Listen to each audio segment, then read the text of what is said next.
সাগরদ্বীপে নদী বাঁধ তৈরিতে দুর্নীতির অভিযোগ।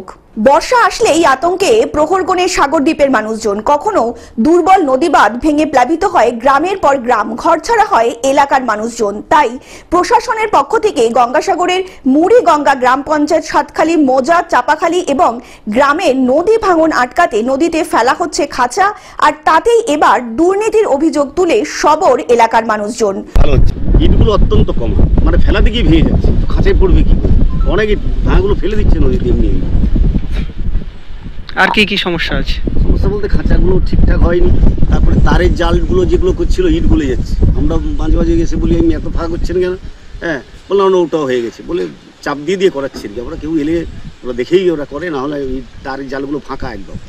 নদী বাঁধ ভাঙন আটকাতে প্রায় ৭ থেকে ৮ কিলোমিটার বাঁশের খাঁচা ও ইটের তৈরি গোলাকার সসেট তৈরি করা হচ্ছে, যার জন্য ব্যয় করা হচ্ছে ১,৯৬,২২,২০০ টাকা। এবার সেই নদী বাঁধ তৈরির ক্ষেত্রে দুর্নীতির অভিযোগ তুলে সবর হয়েছেন সাগরদ্বীপ এলাকার মানুষজন। যে কাজটা যে গতিতে হচ্ছে সেই গতিটা অত্যন্ত স্লো, এবং এখানে যে কাজটা হওয়ার কথা, যেভাবে কংক্রিটাইজেশন হওয়ার কথা বা খেঁচা ফেলার কথা, সেই খেঁচাটা ঠিকঠাক ভাবে হচ্ছে কিনা আমার সন্দেহ। যারা টেকনিক্যাল লোক আছে তারা ভালো বুঝতে পারবে।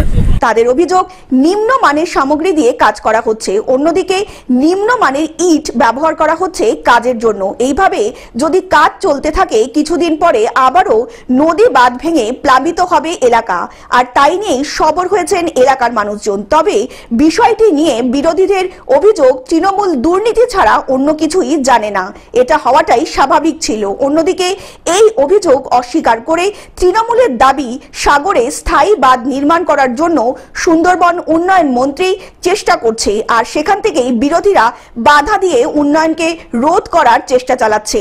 এর আগেও ওই এলাকার মেম্বার সহ গ্রামবাসীরা ওই কাজের কিছু গুণগত মানের জন্য প্রতিবাদ করেছিলেন।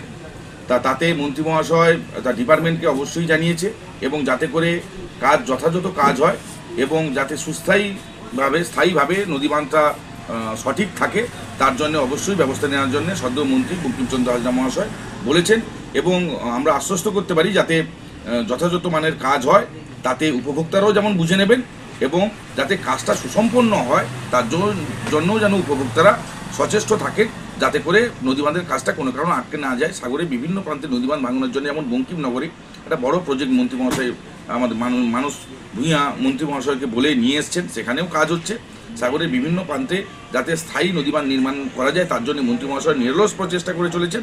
কোনো কারণে কোনো অভাব অভিযোগের ভিত্তিতে যেন কাজ বন্ধ না হয়, অবশ্যই গুণগত মান রক্ষা করে যেন কাজ হয়। আমরাও ডিপার্টমেন্টকে জানাবো, মন্ত্রী মহাশয় ডিপার্টমেন্টকে জানাবো যদি কোনো অভিযোগ আসে।